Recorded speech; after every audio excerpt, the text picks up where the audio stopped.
एक बार महात्मा बुद्ध किसी गांव में प्रवचन दे रहे थे।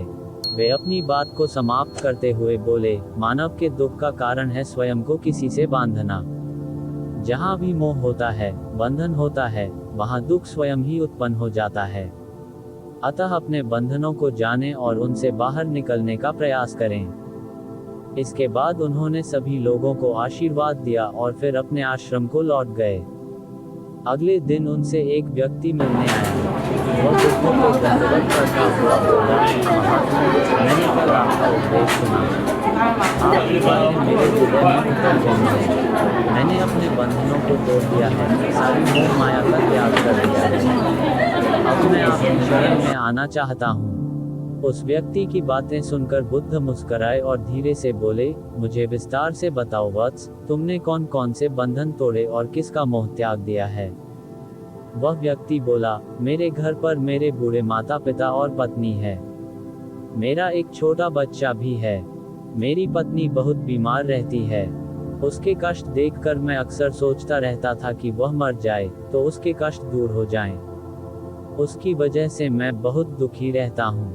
लेकिन कल जब मैंने आपका उपदेश सुना तो मेरी समझ में आ गया कि मेरे परिवार से मेरा बंधन ही मेरे दुखों का कारण है। अगर मैं इसके चक्कर में पड़ा रहूंगा तो कभी सत्य को नहीं जान सकूंगा।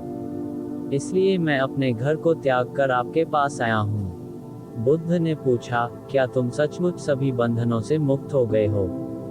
देख लो, कहीं कोई बंधन तुम्हारे पीछे रह तो नहीं गया। वह व्यक्ति बोला, नहीं प्रभु, मैं अपने जीवन की सारी चीजों को पीछे छोड़ आया हूँ और अब आगे बढ़ना चाहता हूँ। बुद्ध ने कहा, अगर ऐसी बात है तो फिर ठीक है। आज तुम यहीं आश्रम में रुको। कल मैं तुम्हें बताऊंगा कि तुम्हें क्या करना है। बुद्ध ने अपने एक शिष्य की ओर इशारा किया। शिष्य ने उसे आश्रम के अतिथि कक्ष में पहुंचा दिया। वह व्यक्ति उत्सुकतापूर्वक आश्रम की गतिविधियां देखता रहा। उन्हें देखकर वह बहुत प्रसन्न हुआ और अपने सौभाग्य पर इतराता रहा। अगले दिन बुद्ध ने उस व्यक्ति को एक कार्य सौंपते हुए कहा, तुम्हें पूर्व की दिशा में जाना है। वहां पर तुम्हें एक गांव मिलेगा। गांव के बाहर ही एक साधिका का घर है। वह तुम्हें कोई वस्तु देगी। उसे लेकर तुम्हें वापस मेरे पास आना है। वह व्यक्ति पूर्व दिशा की ओर चल पड़ा। गर्मी का मौसम था। कुछ ही देर में वह पसीने से तरबतर हो गया। उसे प्यास भी सताने लगी। वह सोचने लगा कि अगर इस समय मैं अपने घर पर होता तो इस तरह गर्मी में पसीना नहीं बहाना पड़ता। कुछ दूर और चलने पर उसे भूख भी सताने लगी।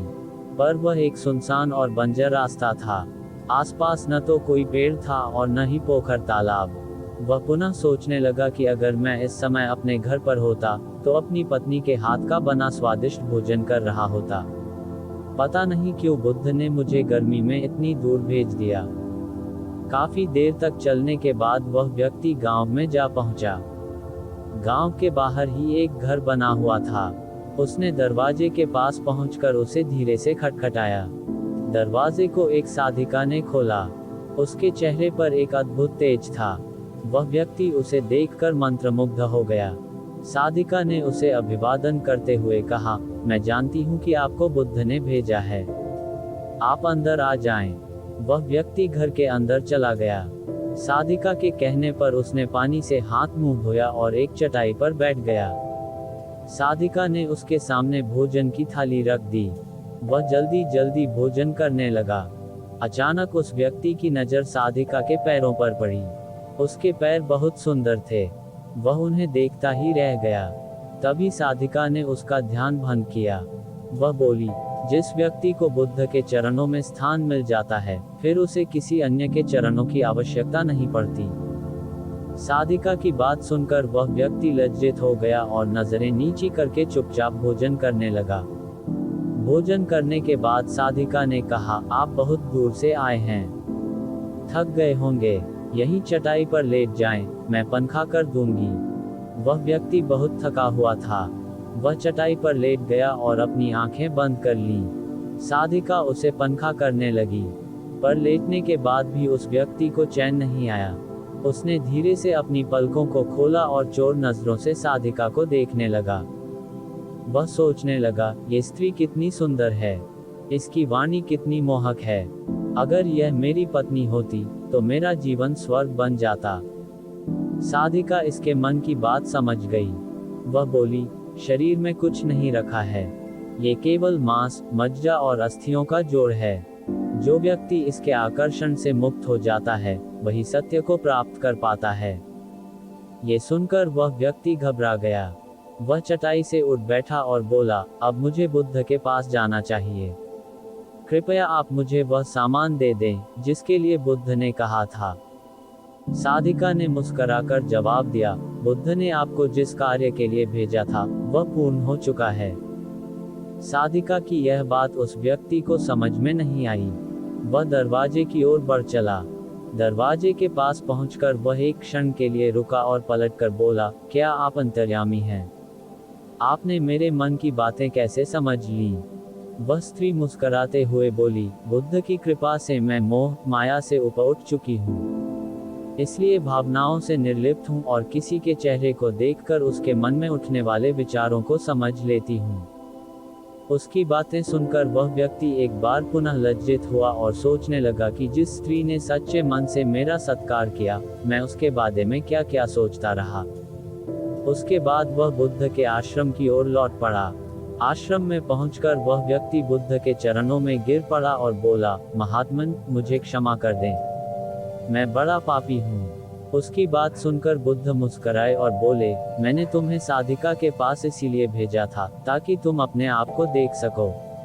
अब मुझे बताओ, क्या तुम सचमुच मोह और बंधन को त्याग चुके हो? वह व्यक्ति कुछ नहीं बोला। वह नजरें नीचे किए चुपचाप खड़ा रहा। बुद्ध ने कहा, बाहरी बंधन और मोह को त्यागने से हम बंधन मुक्त नहीं होते। दरअसल बंधन और मोह हमारे भीतर होता है। तुमने परिवार को छोड़ दिया और सोचा कि मैं बंधन मुक्त हो गया, लेकिन जैसे ही तुम्हें अवसर मिला, तुम्हारे भीतर का मोह जाग उठा, और इसी वजह से आज तुम अपने आप को पापी समझ रहे हो। मुझे क्षमा कर दे प्रभु। उस व्यक्ति ने अपने हाथ जोड़ दिए। फिर वह धीरे से बोला, आप सही कह रहे हैं, मैं केवल अपनी पत्नी से पीछा छुड़ाना चाहता था। वह बहुत बीमार रहती है। 1 वर्ष से हमारे बीच संबंध भी नहीं बन पाए। मैं कुछ ज्यादा कमाता भी नहीं हूँ, इसलिए मैं अपने परिवार के दायित्वों का निर्वहन भी ठीक ढंग से नहीं कर पा रहा हूँ। शायद इसीलिए मैं अपने परिवार से पीछा छुड़ाना चाहता था, पर अब मैं समझ गया हूँ मेरा परिवार ही मेरा सत्य है और उसके दायित्वों का निर्वहन ही असली कर्म है। बुद्ध बोले, मैं जो कुछ भी कहता हूँ वह अपने अनुभव के आधार पर कहता हूँ। लोग मेरी बातों को सुनते तो हैं, पर वे अपने स्वार्थ के अनुसार ही उसका अर्थ ग्रहण करते हैं। इसीलिए मोह, माया, कामना, इच्छा, वासना, क्रोध को लोग बाहर की ओर खोजते हैं, जबकि यह हमारे भीतर ही हैं। हम दूसरों को देखकर तरह तरह की कामना करने लगते हैं। कामना से इच्छा जन्म लेती है, इच्छा से वासना पैदा होती है, और वासना की पूर्ति न होने पर क्रोध उत्पन्न होता है। ये सब एक दूसरे से जुड़े हुए हैं। क्रोध के लिए हम सदैव दूसरे को जिम्मेदार ठहराते हैं, जबकि क्रोध का स्रोत हमारे भीतर है। तुम चाहोगे तो क्रोध आएगा, तुम चाहोगे तो क्रोध नहीं आएगा। इसी तरह बंधन बाहर नहीं होते, हमारे मन में होते हैं। हम मन से ही किसी से बंध जाते हैं और मन के कारण ही हम दुख पाते हैं।